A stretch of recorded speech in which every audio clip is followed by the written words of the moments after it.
अब सभी को जय मसीह। और आज हम पढ़ेंगे पहला थिस्सलुनीकी उसके 5 अध्याय उसकी 1 ऐसे पढ़ेंगे। और आज हम विशेष जानेंगे कि यीशु मसीह का आना कैसा होगा।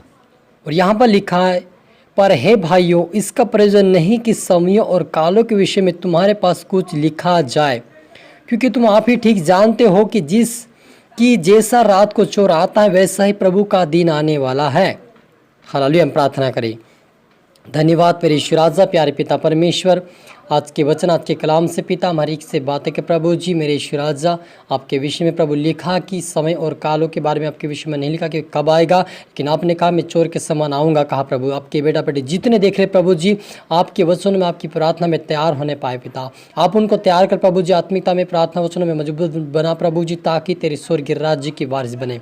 कोई भी तेरे प्रेम से वंचित ना रहे पिता परमेश्वर, लेकिन प्रभु जी तेरे आत्मिकता में, वचन में बढ़कर आपके राज्य की वारिस होने पाए मेरे पिता। हर एक को पिता आज से आत्मिकता में, वचनों में, प्रार्थना में मजबूत कर आपके राज्य की वारिस बना मेरे पिता। पवित्र आत्मा आप मेरे मुख से बोले पिता, हर एक से वचनों से बातें कर। ये प्रार्थना दुआ यीशु तेरे मीठे मधुर नाम से मांगते हैं, आमीन। तो मेरे जीजो, यहाँ पर पहला थिस्सलुनीकी उसके 5 अध्याय उसकी 1 ऐसे पढ़ते, वहाँ पर लिखा है, पर हे भाइयों, इसका प्रयोजन नहीं कि समय और कालों के विषय में तुम्हारे पास कुछ लिखा जाए, क्योंकि तुम आप ही ठीक जानते हो कि जैसा रात को चोर आता वैसा ही प्रभु का दिन आने वाला है। हालेलुया। मेरे अजीजों, यीशु मसीह के बारे में कोई समय कोई काल नहीं लिखा कि वो कब आएगा। और यीशु मसीह के चेले भी जब उसको पूछ रहे थे कि प्रभु आपका आना कब होगा। मत्ती रचित सुसमाचार के अंदर, लूका के अंदर वो कहते हैं कि प्रभु आपका आना कैसा होगा, क्या तो अभी राज्य फेर देगा, पूछ रहे थे। तब यीशु ने कहा कि ये जानना तुम्हारा काम नहीं है, ना मैं जानता हूँ, ना कोई दूत, ना कोई स्वर्गदूत, लेकिन केवल पिता जानता है। यानी कि यीशु मसीह के बारे में कोई समय नहीं लिखा कि वो कब आएगा, लेकिन वो चोर के समान आएगा। और चोर कैसे आता है मेरे जीजो? वो रात को आता है और चोरी करता है। वैसे परमेश्वर अपने लोगों को रात को आएगा, और अपने लोग जो उसके योग्य होंगे, प्रार्थना के योग्य, वचन के योग्य, उसके योग्य चाल चलते होंगे, वचनों पे चलते होंगे, वचनों का पालन और यीशु मसीह के डर भय में चलेंगे, ऐसे को प्रभु यीशु मसीह रात को उठाकर ले जाएगा और अपने राज्य की वारिस बनाएगा। क्योंकि आगे लिखा है, जब लोग कहते होंगे कुशल है और कुछ भय नहीं, तो उन पर एकाएक विनाश आ पड़ेगा, जिस प्रकार गर्भवती पर पीड़ा, और वे किसी रीति से ना बचेंगे। हालेलुया। मेरे जीजो, यहाँ पर एक गर्भवती का प्रभु यीशु मसीह ने एक उदाहरण दिया। ये पौलुस जी प्रभु यीशु मसीह के वचन से कहते हैं कि गर्भवती के ऊपर पीड़ा, वह किसी रीति से ना बचेंगे।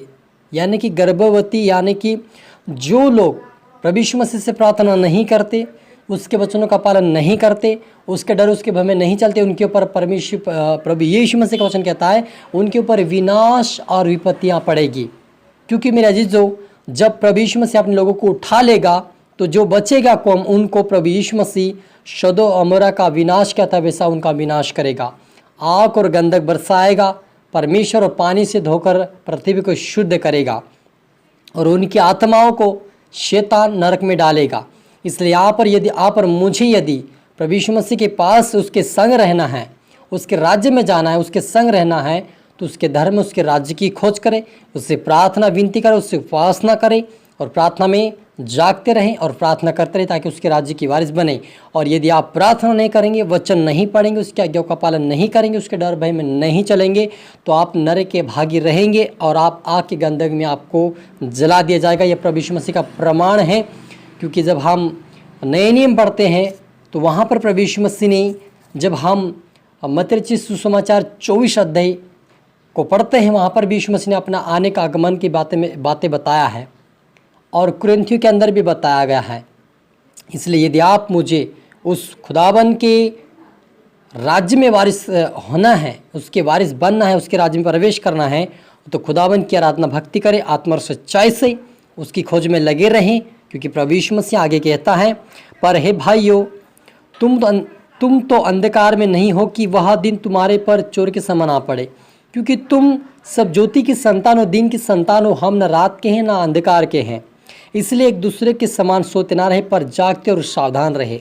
हालेलुया। क्योंकि यीशु मसीह, यहाँ पर पौलुस जी यीशु मसीह के वचन से कहता है कि ना हम उनके समान नहीं हैं। हम क्या है? ना हम अंधकार के हैं, हम दिन के संतान हैं। प्रभु यीशु मसीह की ज्योति के संतान हैं। हम ना रात के और ना अंधकार के हैं, लेकिन प्रभु यीशु मसीह के संतान हैं। इसलिए प्रभु यीशु मसीह कहता है कि तुम जागते रहो, प्रार्थना करते रहो हर समय, हर पल और हर प्रकार से। इसलिए आप और मुझे प्रार्थना करना है, वचन पढ़ना है, उसके धर्म राज्य की खोज करना, उसके राज्य की वारिस बनने के लिए हमें ये मेहनत करना पड़ेगा। यदि आप विश्वास करते हुए भी आप जय मसीह कर रहे, प्रार्थना में जा रहे और आप रात के समय प्रार्थना नहीं कर रहे, शाम के समय, सुबह के समय आप प्रार्थना नहीं कर रहे हैं, तो आप, इसका मतलब ये कि आप परमेश्वर के लिए जागृत नहीं हैं, आप अंधकार में हैं, आपका कोई उद्धार नहीं है, आपको कोई छुटकारा नहीं दे सकता, ना कोई आपको स्वर्ग राज्य की वारिस बना सकता है। लेकिन जो मेहनत करता है उसको प्रतिफल मिलता है। क्योंकि जब हम देखते हैं, जब खेती में जो ज़मीन करता है, जो ज़मीन और खेती करता है, किसान होता है, वो पहले बीज डालता है और फिर इसको 4-3 महीने तक अच्छी मेहनत करता है, दवा खाद वगैरह डालता है और उसकी फसलों का पालन पोषण करता है, तब जाके उसको प्रतिफल मिलता है। वैसे आप और मुझे भी प्रार्थना करना होगा, वचन पढ़ना होगा, विश्वास करना होगा और प्रेम करना होगा, तो एक दूसरे से मेल मिलाप रखना होगा हमें, और प्रभु यीशु मसीह के वचन के अनुसार आज्ञाकारिता में चलना होगा। तभी हम स्वर्गीय राज्य के वारिस हो पाएंगे और वो प्रतिफल हमें स्वर्गीय राज्य में हमें मिलेगा। इसलिए आप जागते रहिए, प्रार्थना करिए, ताकि प्रभु के राज्य का हम वारिस बन सके। और आए हम प्रार्थना करें। धन्यवाद मेरे ईश्वर राजा, प्यारे पिता परमेश्वर, आज के वचन, आज के कलाम से पिता हमारी से बातें की, आपका धन्यवाद प्रभु जी। आपने कहा मेरे पिता कि तुम जागते और प्रार्थना करते रहो, क्योंकि मैं चोर के समान आऊँगा। प्रभु आप पिता परमेश्वर, मेरी प्रार्थना निवेदन प्रभु, जितने आपके बेटा बेटी देख रहे सुन रहे प्रभु जी, आज के वचन से वो सावधान होने पाए, आज से इनके आत्मिक कान आत्मिक आंखें खोलने पाए प्रभु जी, आज से प्रार्थना वचन बढ़ने पाए, आपके राज्य धर्म की खोज करने वाले बने, आपके आशीष कारण बने, ऐसा होने दे मेरे ईश्वर राजा। आपके बेटा बेटी से प्रभु जी आप उनको सावधान कीजिए, तेरी पवित्र आत्मा भेजकर उनको प्रभु ब्लेस और आशीषित कीजिए, उनसे बातें कीजिए प्रभु जी। और पिता परमेश्वर आपके राज्य के वारिस बनाए मेरे पिता। आपका नाम ऊंचा प्रभु यीशु मसीह, आप बड़े में घटू, सब पुत्र हाथ में सौंपते मेरे पिता। और पिता पुत्र पवित्र आत्मा आशीर्वाद करते खुदा तेरे हाथ में देते हुए ये प्रार्थना दुआ यीशु तेरे मीठे मधुर नाम से मांगते हैं, आमीन। तो मेरे अजीजों, मैं आशा करता हूँ इस वचन से प्रभु आपसे बातें किया होगा, और इस वचन को आप लाइक करें, शेयर करें, सब्सक्राइब करें और कमेंट बॉक्स में जरूर आमीन लिखता है कि प्रभु आपको दुगनी आशीष दे। जब आप एक्सेप्ट करते हैं, रिश्यू करते हैं, प्रभु आपको छूता है, आपसे बातें करता है, आपको आत्मा से भरता है, ब्लेस करता है, आशीषित करता है। और अगली वीडियो मिलता है फिर से। सभी को गुड ब्लेस यू ऑल।